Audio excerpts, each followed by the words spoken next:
Kevin Costner seemed to have built the ideal life: an 18-year marriage to Christine Baumgartner, 3 children together, and a sprawling Colorado ranch. But everything shifted in early 2023. In February, Christine found something in his car that left her shaken.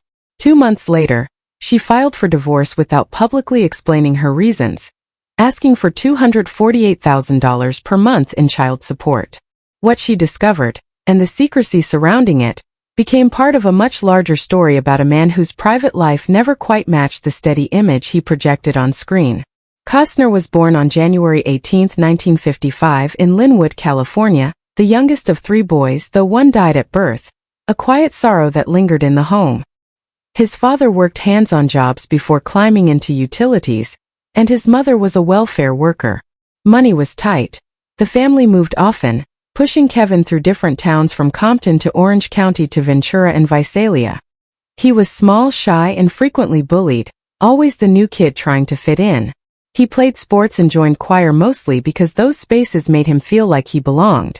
A strict Baptist upbringing and a mix of German, Irish, Scottish, Welsh, and Cherokee ancestry shaped his identity, but what defined him most was instability. By high school he was still reserved, still shorter than most boys his age, writing poems he hid from everyone. He drifted through sports, band, and classes, never excelling but never giving up. After graduating in 1973, he chose marketing at Cal State Fullerton because it seemed safe. His life changed when he boarded a plane in 1975 and happened to sit beside actor Richard Burton. Burton told him he had something that could work on camera. That small comment opened a door. Costner joined a community theater group, juggling acting with school until he graduated in 1978.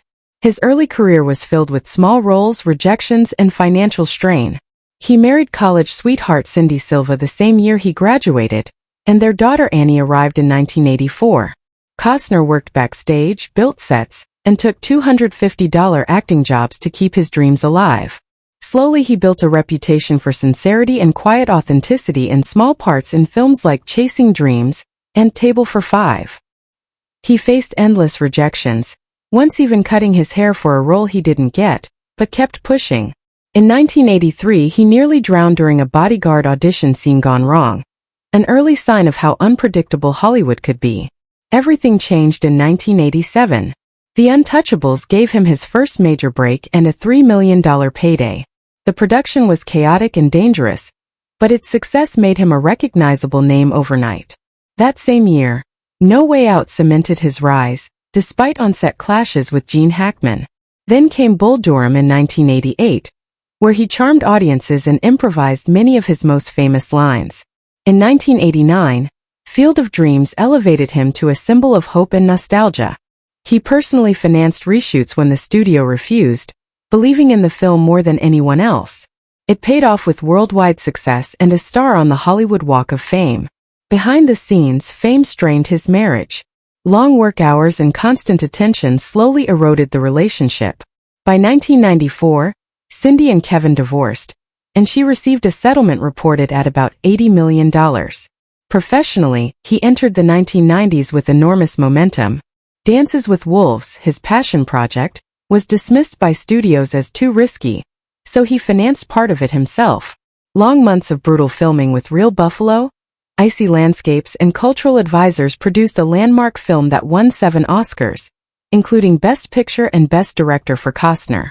He went on to star in Robin Hood, Prince of Thieves, JFK, and several other major hits, turning down Pretty Woman to avoid being typecast. But success also brought tension.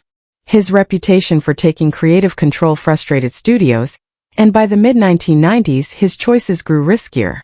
Wyatt Earp underperformed and earned criticism for its length. Waterworld in 1995 became Hollywood's most expensive film ever at the time, plagued by storms, reshoots, and feuds with director Kevin Reynolds. Though it eventually earned back its production budget, its reputation damaged Costner's standing. The Postman in 1997 worsened the decline, opening against Titanic and collapsing at the box office. His personal life added more turbulence. His brief relationship with Bridget Rooney resulted in a son, Liam, in 1996.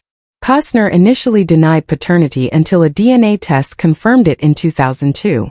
The secrecy and timing fed tabloids for years. Roles became scarcer, and he lost opportunities like Air Force One. He pulled back from acting before gradually rebuilding his career with smaller, respected performances in Tin Cup, 13 Days, and later Man of Steel, transforming himself into a more grounded, reflective presence on screen. In 2004, Costner married Christine Baumgartner after briefly splitting the year before. They built a quiet family life with their 3 children, Caden, Hayes, and Grace, balancing work with time on their ranch. As he aged, Costner found renewed success through television.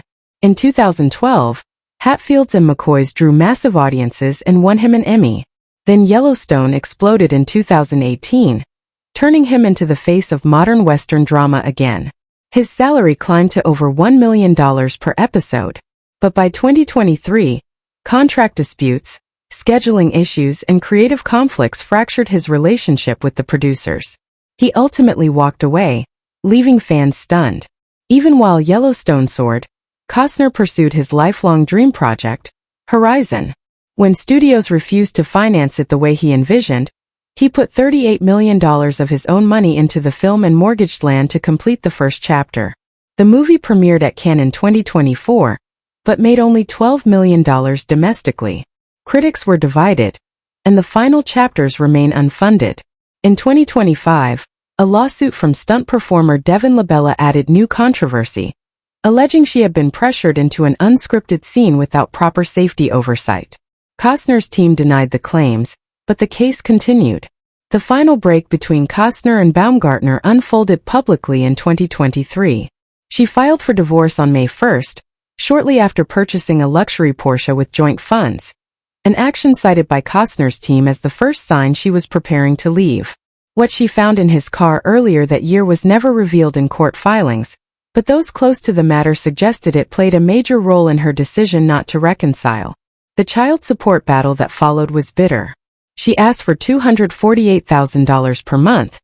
Costner offered $63,000. After hearings, the judge ruled in Costner's favor, citing financial evidence and the children's needs. The divorce exposed private spending, shared accounts, and personal habits. Baumgartner had taken cash advances and charged legal fees to a joint card. She argued it was necessary, while the court ordered some repayment. By February 2024, the divorce was finalized. Costner briefly dated singer Jewel later that year, while Baumgartner became engaged to financier Josh Connor in 2025. Costner told reporters he had no interest in marrying again, choosing instead to focus on his children and the unfinished chapters of Horizon.